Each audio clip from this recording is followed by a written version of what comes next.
7. At tungkol sa mga bagay na isinulat ninyo sa akin, mabuti sa lalaki ay huwag humipo sa babae. Datapwat, dahil sa mga pakikiapid, ang bawat lalaki ay magkaroon ng kanyang sariling asawa, at bawat babae ay magkaroon ng kanyang sariling asawa. Ibigay ng lalaki sa asawa ang sa kanya'y nararapat, at gayon din naman ang babae sa asawa. Ang babae ay walang kapangyarihan sa kanyang sariling katawan, kundi ang asawa, at gayon din naman ang lalaki ay walang kapangyarihan sa kanyang sariling katawan, kundi ang asawa.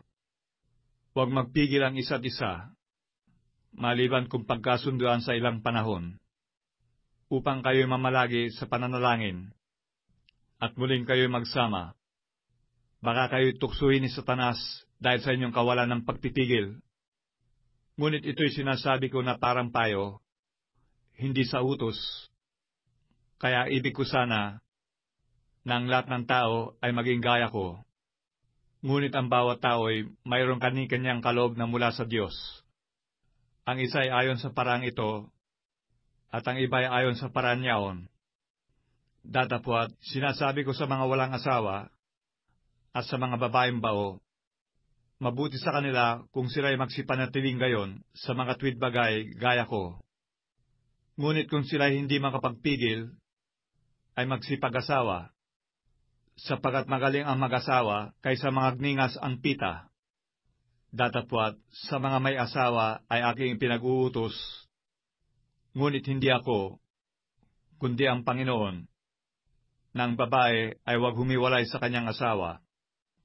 Datapwat, kung siya'y humiwalay, ay manatiling walang asawa, o kaya ay makipagkasundo sa kanyang asawa, at huwag hiwalayan ng lalaki ang kanyang asawa.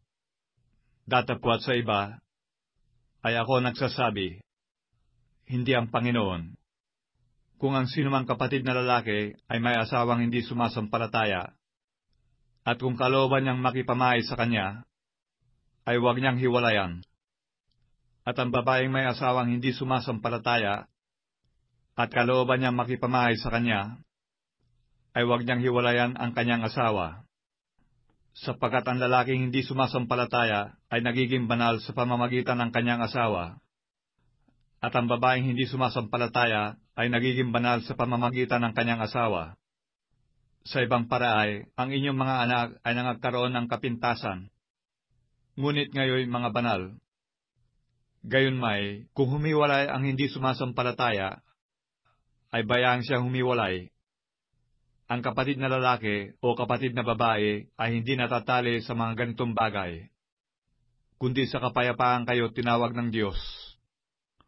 Sapagkat paanong malalaman mo, o babae, kung maililigtas mo ang iyong asawa? O paanong malalaman mo, o lalaki, kung maililigtas mo ang iyong asawa?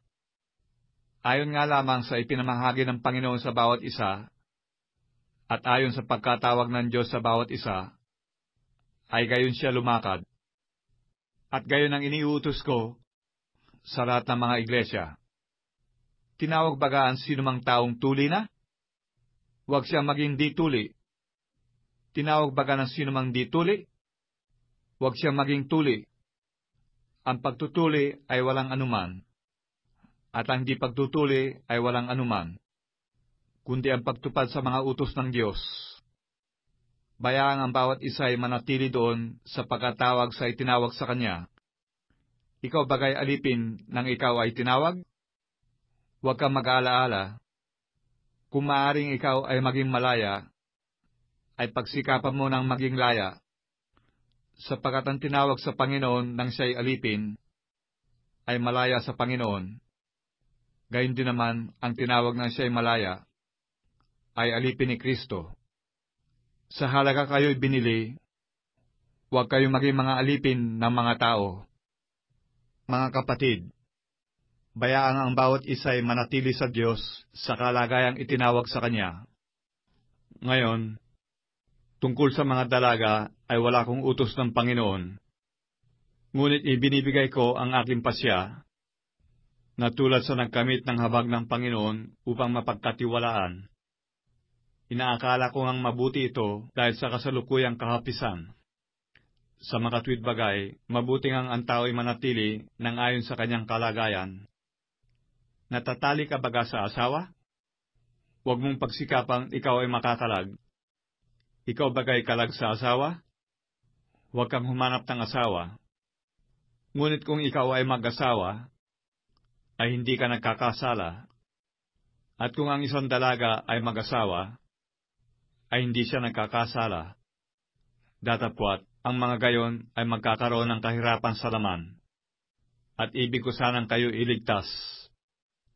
Ngunit sinasabi ko ito, mga kapatid, ang panahon ay pinaikli, upang mula ngayon, ang mga lalaki may asawa ay maging mga tulad sa wala, at ang mga nagsisiiyak ay maging tulad sa mga hindi nagsisiiyak, at ang nangangagalak ay maging tulad sa hindi nangangagalak, at ang mga nagsisibili ay maging tulad sa mga walang inaari, at ang mga nagsisigamit ng sanglibutan ay maging tulad sa hindi nangagpapakalabis ng paggamit, sapagkat ang kaasalan ng sanglibutang ito ay lumilipas. Datapwat, ang ibig ko ay mawalan kayo ng kabalisahan. Ang walang asawa ay nagsusumagit sa mga bagay ng Panginoon, kung paano nakalulugod sa Panginoon. Ngunit ang may asawa ay nagsusumagit sa mga bagay ng sanglibutan, kung paano makalulugod sa kanyang asawa, at nagkakabahagi ang isipan. Gayun din naman ang babaeng walang asawa at ang dalaga ay nagsusumagit sa mga bagay ng Panginoon, upang siya ay maging banal sa katawan at sa espiritu man. Ngunit ang babaeng may asawa ay nagsusumagit sa mga bagay ng sanglibutan, kung paano makalulugod sa kanyang asawa.